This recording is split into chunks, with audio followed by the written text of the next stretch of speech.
So yeah, like I was just able to really sit down and talk with you today, and we Mhm. talked about the Connected Chef and your connection with Queens. And I'd like to, if you could just kind of go into that again. Like you said, you've been in Queens for about 10 years, Yeah. and kind of like myself, you've made it your home. Yeah. And what is it? Tell me about how you're connected to Queens and with your restaurant and with your organization. Yeah, so I mean, I'm originally from Long Island, came to Queens because I worked in Manhattan at a David Burke restaurant, and I was commuting a really long time. So I moved to Queens to not lose my mind. And this is where I stayed, and it's definitely become my home and my family's home. The Connected Chef, after I left the restaurant industry when I had my first son, I saw how difficult food was for a lot of families, and I saw how so much tension there was around food. And for me, food is something that's supposed to bring us together. It's supposed to be Right. joyful, and we're supposed to laugh and dance and music. Like when I think of food, that's what I think of. So to see parents struggle so much, and to see kids, whether people meant to or not, kids were picking up on that tension as well. I wanted to help, and that's really where the Connected Chef began. And we started working with families to really ease dinner time woes, utilize food as a way to connect. The name The Connected Chef was gifted to me by my dear friend Melissa Carter, who knew that I was what I was doing. She knew. She's a wonderful friend of mine. She knows me like a sister, and it's the perfect name. It's really food is there's every day I'm surprised at how much connection there is with food. Like it surprises me still. From growing your own food to utilizing it as a way to connect with your family, to connect with yourself, to support your community. Like that's the essence of the Connected Chef. Yeah, I love that. I've always believed that the greatest bridge in any cultural divide or any kind of political divide or anything Yeah. is breaking bread. Yes. Like just wherever I've been in the world, it's been my greatest joy is to have that first meal Yeah. with the community. And Yeah. so I really, really appreciate that you said that. And is this on your website, you have this thing where you say we don't have to settle. Mm-hmm. Can you kind of go into that a little bit? Because I really love that philosophy, and I'm If you going to know start me, applying it to my life as well. because if you know me personally, you know how stubborn I am. And I think that it derives from that too of we don't need to settle. Like we should not settle. Nobody should be being like, oh, we don't have families don't have the ability to not have good food and not to connect through food because there's just not enough time. Or our neighbors, there's just not enough money, so we can't get food to everybody. Like that's not acceptable to me. This world is filled with abundance, and there's enough in the world. And I think that we're provided with a message on a daily basis of scarcity, and that there's not enough resources, there's not enough food, there's not enough time, there's not enough money. And I think that's bullshit. And I think that that is the underlying piece of that we have to go against. And this idea that we don't have to settle really goes against that. We deserve good food. We deserve time with one another. We deserve time for ourselves. And starting from that foundation allows us to be able to gain access to all of those things and support our neighbors and family in gaining access to. And so that's a great segue into, I mean, this year has been completely flipped upside down Mm-hmm. for communities, for personal lives, for businesses, and like like everyone, you've had to navigate that. You've had to navigate these economic, but also psychological Yeah. roadblocks that have come up. So going back to that statement, we don't have to settle. Mm-hmm. You know, I can't help but think that you and your husband just use that tenacity and, like He's you as said, stubborn as I bullshit, that you don't have to settle, and you rolled up your sleeves and you did something. am. And so let's talk about that. Let's talk about the nuts and the bolts of what you're doing in Queens for the community. Yeah.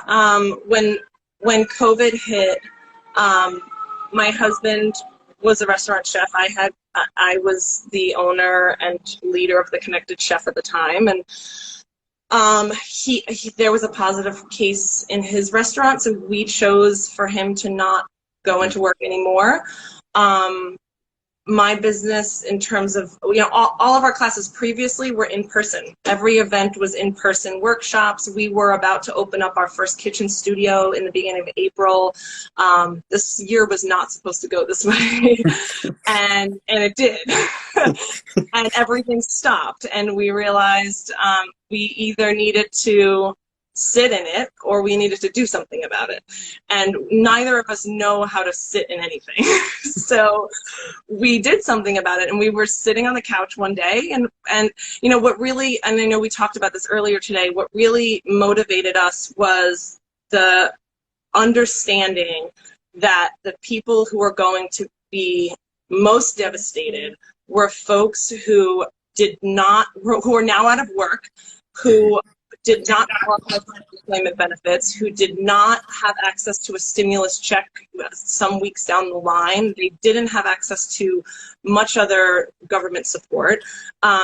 We knew that. We know those people. They were in our circle. They were our friends and our family, and we knew that there was nothing at that point to provide them with anything, really. I mean, it was either we give them food or they don't have food. It was unbelievably emotional and very hard. And I learned to be a fighter. So I figured that, and my husband's the same. We were like, okay, let's go. We have some money, let's go grocery shopping and we'll get, food for these people that we know. We knew that as restaurant chefs, we had relationships with food purveyors. I built the Connected Chef within our community, and its partnership has always been really important. I've always made sure that the different things that we did were in partnership with other businesses, other community groups, because I feel like those relationships, there's so much value in that. There's more value in relationships than there is in actual cash. And I knew that I didn't have a ton of actual cash, but I had those relationships. So I called on that and utilized that to be able to send food to 30 families. And 2 weeks later, it was 200 families. So yeah, and now here we are doing over 2,000, which is wild. And so you just talked about the partnerships in the community, and that you had already connected with a number of partners with the restaurant. How has the response or the reception of the community been with this, with especially the people that you're reaching out to and working with? Amazing. And I'm not surprised by that, because this is Western Queens and Astoria, and that's what we do. It's been amazing. And I think that what is always most heartfelt is wanting to step up and help our friends and neighbors, and then having those neighbors who also have nothing come and be like, what can I do? Right? Like, it's easy to help when you have something, but it really says a lot when person after person after person is like, maybe you can give me some food, but I want to come and volunteer. Like the food piece for them was secondary, even though that's what they really needed. So the partnerships that we've created with other community groups and other restaurants is huge. But the relationships that we're building on a person-to-person level is really impactful for the long run. And I think I mean, they're both amazing, but it's just heartfelt to see those smaller smaller relationships grow. I'm a true believer that what we work on a small level is reflective of what will be on a bigger scale, which is why we work so deeply in terms of partnership and relationship building, because the way that we act with ourselves and with our family and with our neighbors, that is just going to continue to grow. And that's really, kind of where we come from with this work right now. And that's a really good point when you talk about the relationships and connecting and especially having people in the community come and volunteer, especially people that might be benefiting from your services, Oh, yeah. and but also I'm going to throw this one from left field. So with your background in psychology and your understanding of what COVID has done for communities and for families and for individuals on a psychological level, especially the levels of like isolation Yeah. and Mm-hmm. disconnection, even though there's social media, Yeah. About the same. I miss being able to sit down in a coffee shop. Yeah. People miss being able to go to work. Yeah. How have you seen that again? What we talked about earlier, the importance of food Yeah. in building bridges. Yeah. Has that helped with this isolation and with this maybe feelings of disconnection? I think 100%. I know that it has for me personally to be able to have an anchor and something to focus on every week. The ability to be able to be out with other people doing this work together is really powerful. I know that the folks who help us pack every day, it's like the highlight of their day, the highlight of their week, to get out and like away from their family for a moment, and or just get out in the sun and join other people in their community, because I think that we were living in a world of disconnect, and we were on a path of continuous disconnect, and this highlighted that even more. And I think for me, it showed me how basic that requirement is. And again, to do that, to use food as a way to be able to come together, it just hits so many of those different areas. Like we have a kids gardening class, and a gardening class is relevant in the same way that every single aspect of growing your food connects with your mental health, your physical health, your relationship building, all of those things. And I think that food overall continues to do that no matter where it shows up.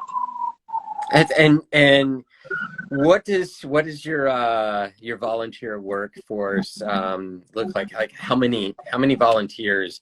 You have two big delivery days a week, Yeah. correct? Tuesdays and Thursdays. Is that right? So how many people does it take to make this happen, right? Like how do you make this work? Yeah. So our project with Brighter Bites has been amazing, because that has given us the ability to actually hire some staff, to hire drivers to run vans and do deliveries, and to hire restaurant workers who are out of work, who also, again, were like our guys, our friends, and put them back to work, even if it's just one day a week. So we have, for that project, we have some paid staff, but the amount of volunteers it takes to run any initiative is outrageous. It was really important to us to make sure that we had a delivery component to our work, because we knew that it wasn't, when the time that we launched this, it wasn't safe for people to go out, even with a mask. Like, we didn't know much about the virus, and people needed to stay in. So 40 to 50 driver volunteers a day for each delivery. Packing volunteers, we have a really great efficient process because we're restaurant chefs. So it's about 15. And that's like being liberal. And then there's a whole slew of amazing people behind the scenes calling families to verify their information and making sure we're organized and our spreadsheet isn't a disaster and we have the structural foundation to make this work last on a regular basis. So at this point, I mean, we're well over 120 volunteers easy, and that's on a weekly basis. So I have so much gratitude for our volunteers, and I know my husband Omar does too, because this would not happen without them. So we need you guys, and we're accepting volunteers. So we have. I'll put the link for the volunteer sign up in our what is it called, in our profile. But if anybody's interested in being a volunteer, you can also go to our website, theconnectedchef.com/Lifeline Groceries. And there's also a link on there to sign up to be a volunteer for each of those things. Omar's here. Hey, Omar. he's on child duty right now.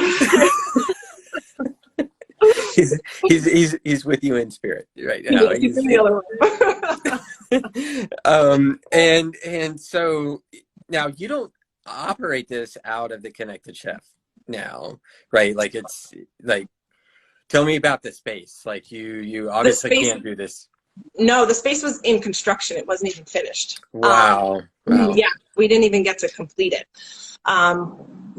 So that's on hold. Hopefully we get that back and going sooner than later. I would love to be able to utilize the space for this work over time too. Omar and I are really starting to think now, as things begin to open back up, what does Lifeline look like in 3 months from now? What does Lifeline look like in 6 months from now? Because while COVID might slow down, food insecurity has always been here and will continue, unfortunately, to be an issue for our most vulnerable members of our community. So wanting to be able to continue this work just makes sense. Yeah. So right now we have an amazing partner with Plaxel Gallery, and we do our packing for Lifeline on Thursdays out of Plaxel, and we're able to use their parking lot space, which is awesome because we get to be outdoors, we have more room, and we get our deliveries straight into the parking lot, which our truck drivers love that. Logistics. Yeah, exactly. That's important.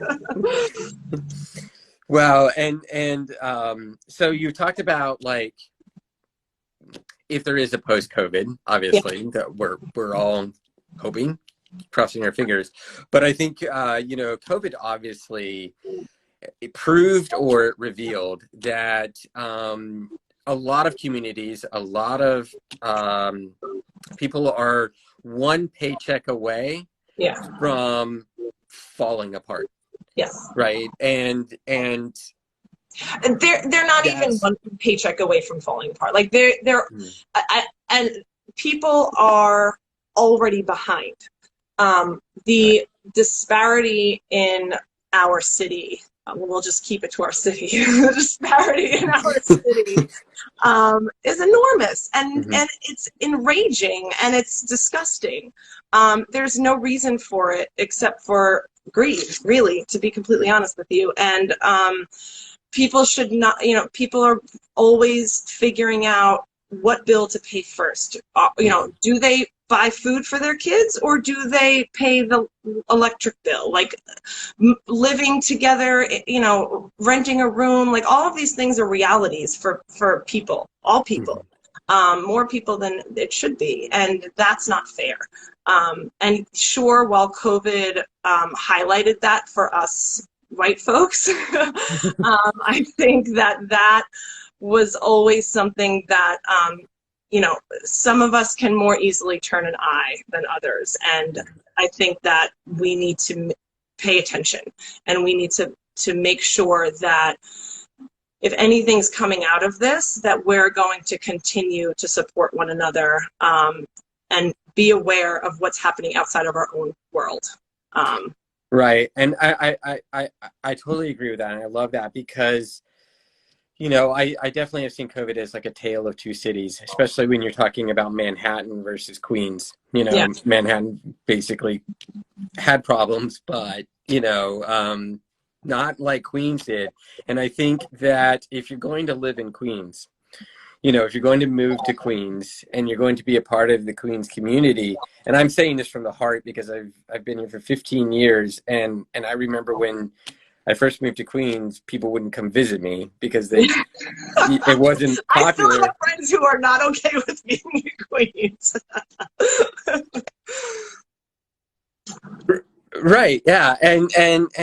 But if you're going to move to this community, be a part of the community, you know, Yeah, and realize that the community, what I love about Queens is just its multiculturalism and the demographics. It just, if I want to go get whatever I want to go eat, I just have to step out the door and I can walk to any type of cultural delicacy that I want, right?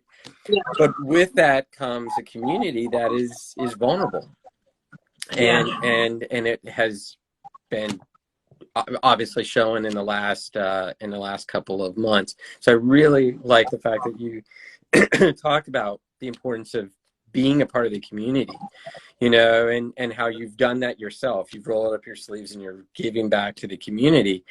Um, let's talk a little bit about your relationship with Amon. We're Mhm. starting, we're doing a little bit more and more work with you, Yeah, and how that's kind of coming to pass.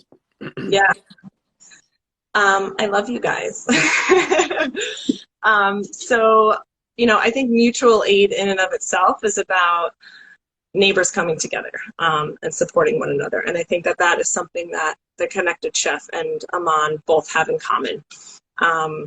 We're of our community, and we're here and we're listening. I think that's really important piece, is to listen to what folks need, not just assume and provide, or, you know, things that we think people need. And I think that for Lifeline, I think what sets Lifeline apart in terms of what we're offering is making sure that our grocery packages include enough food for a family for a whole week, and realistic food. It's grains, it's milk, it's eggs, it's produce and fruit. It's all of the things that any other person would get at the grocery store. It's not just produce, or it's not just, you know, dry goods and things like that. It's all of the above. And we figured out a way to make that possible. And our relationship with Aman has been essential in continuing that work. I think as a community, the more we're all doing the same work, right? Like all mutual aid groups and all organizations right now are doing the same work. And that's amazing. And there's not enough of us doing that work still. So the more that we can collaborate and come together and support one another in this mutual goal is really necessary. There's no room for competition right now, and there never is, but especially right now. And I love that Astoria Mutual Aid is, I feel like that's really the heart of what you guys are doing, is connecting those dots. And I appreciate that a lot. And with this partnership and with Amon, there's so many amazing people in Amon that are wanting to help and wanting to listen and help Yeah. be part of the solution. Yeah. With all the great work that you're doing and all the amazing numbers that I was reading through earlier, it doesn't mean that you don't have challenges. Oh. And what are some of the big challenges, or one big challenge that maybe that minds can come together and help with, or what's a big challenge going on right now that's keeping you from really meeting your goals? I think that just the sheer fact of not being able to be in one mental place, more than one mental place than one. Does that make sense? I can't be Yeah. in more than one place, mentally and physically.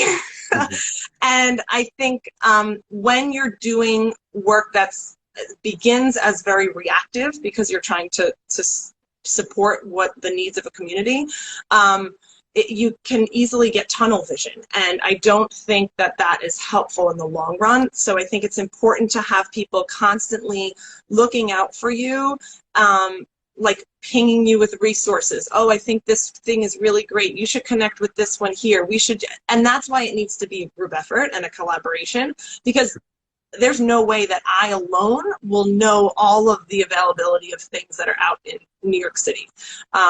So sharing those resources is so important across groups and across the city, really, and making sure that we're fighting for each other. I think as grassroots organizations, we begin behind the ball a little bit because we don't start off with the resources that other bigger organizations have access to. And that's hard. I think that's really what I'm finding currently. That is the hardest part, where it's like, oh, if we only already had our 501c3 status, then we would have access to these other things.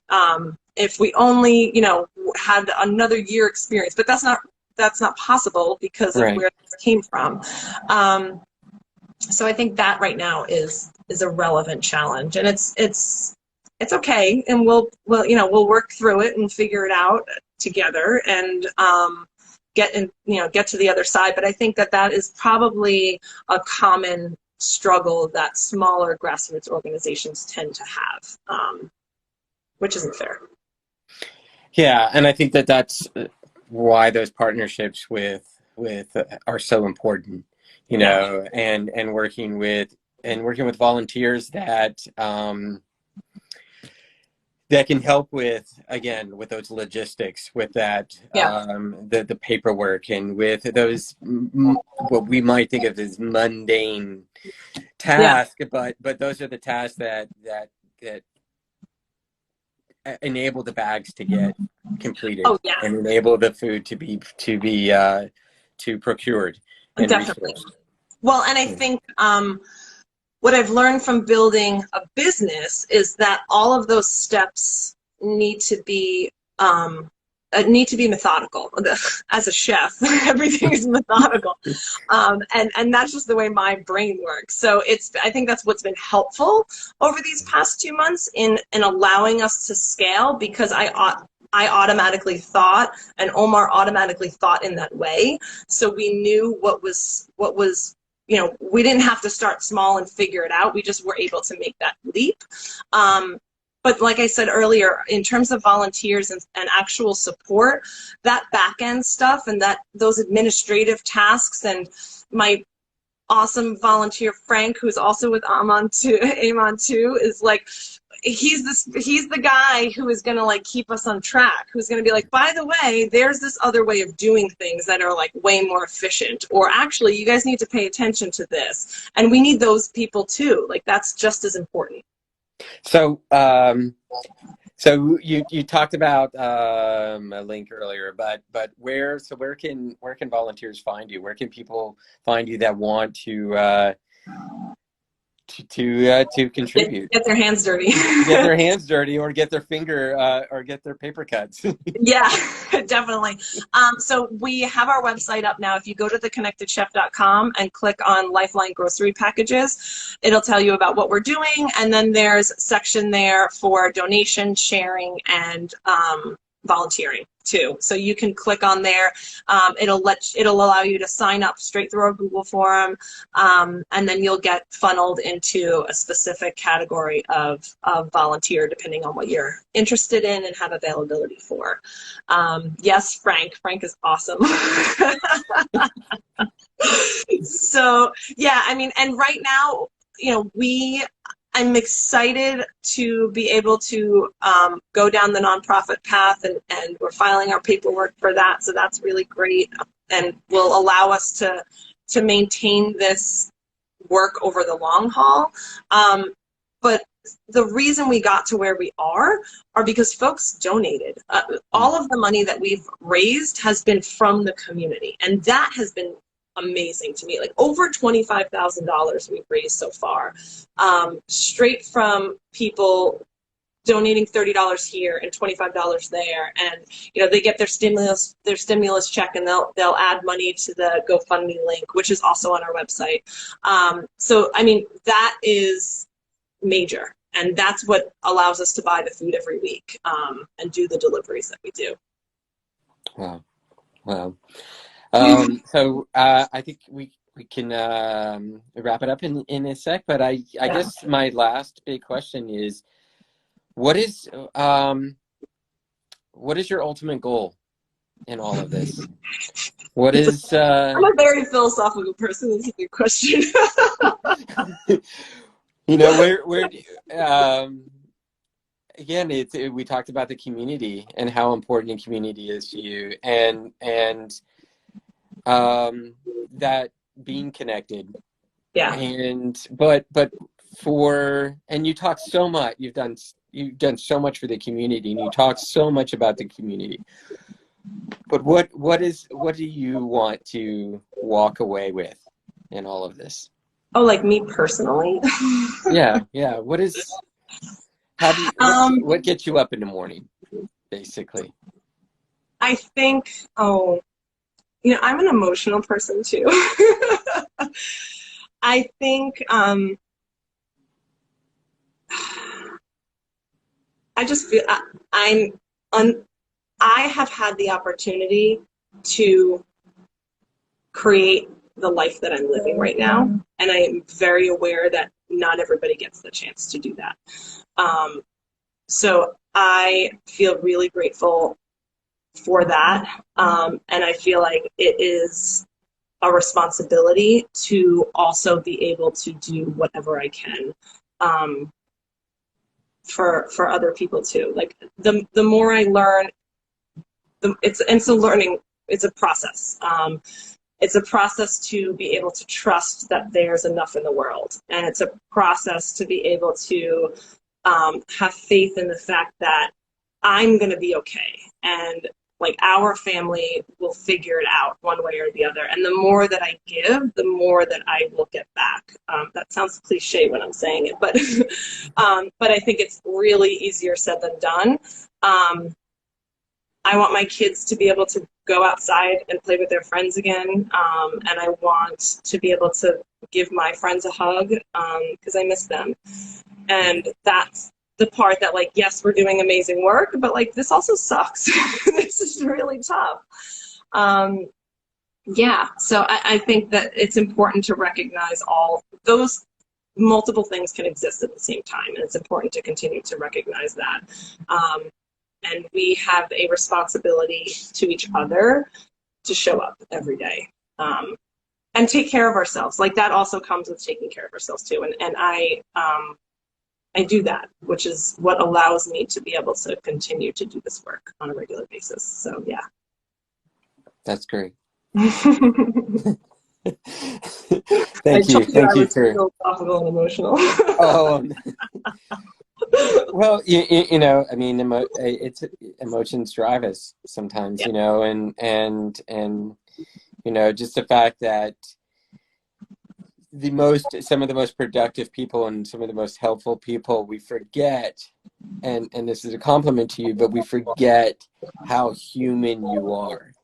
Yeah. There's a heart under there Yeah. that drives you, and I think that that's really important for people to hear and remember.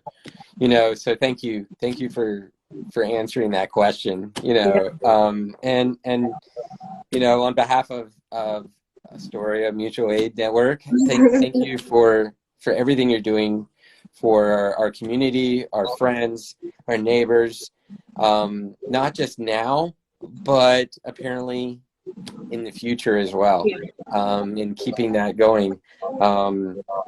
Thank you so much, and Thank thank you you for for. having me. We Well, I did feel it. like I'm the guest here. I feel like I've been welcomed into your living room just to We made talk it about, happen. but I'm so glad that we were able to have this talk, though. Yeah, me too. It's wonderful. I mean, we're talking about what keeps us going. Like these relationships is really what keeps me going. Getting to do this work alongside other people is so much motivation for me. I never thought I was that person, and I've learned that over time. But that's really what excites me. So thank you guys, and thank everybody in Queens and in New York City who are stepping up and doing the work and showing up every day because we need you, and we need you to take care of yourself in the meantime so you can continue to do this work. So take a day off, advocates, because it's It's necessary. Everyone needs to hear that. Everyone Yes. needs to hear that. Take a day off, Yeah. please. It's not And sustainable otherwise. nothing is. It wasn't sustainable before COVID, so why would it be sustainable now? No. And it's amazing, like, how you could be sitting at home, maybe working or whatnot, and you think, well, I'm not having to go to work, or I'm not having to do this. But this takes a toll on us, period. Yes. So very Yeah. good And it's point. important to remember that like, this is a traumatic experience in and of itself. So there's a lot that comes with that. Talking about the psychology of things. We need to go easy. Yeah, for sure. Well, remember that. I will. I do. I forgot it for a couple weeks, but I'm back on it. Well, I for one am so thankful to have met you, and I'm very excited about post COVID when I can come to the Connected Chef You and can. you can teach me how to. Yeah. Yes, Ditmars Boulevard. We're going to be on Ditmars and 36th Street. Awesome. I look forward to it because I desperately need cooking lessons. Yes. So. Well, we'll be there ready for you. Okay. Well, Kim, thank you again. And since you started this one, I have to end it. I just realized that now. Okay. It was great. Have a good night, everybody. Thank you all so much for tuning in and listening. Again, just a reminder, if you want to donate, share, or volunteer, just go to theconnectedchef.com, Lifeline Grocery Packages, and we'll be at Plaxel tomorrow. Talk to you guys soon. Bye, Thanks. Daniel. Bye. Thank you.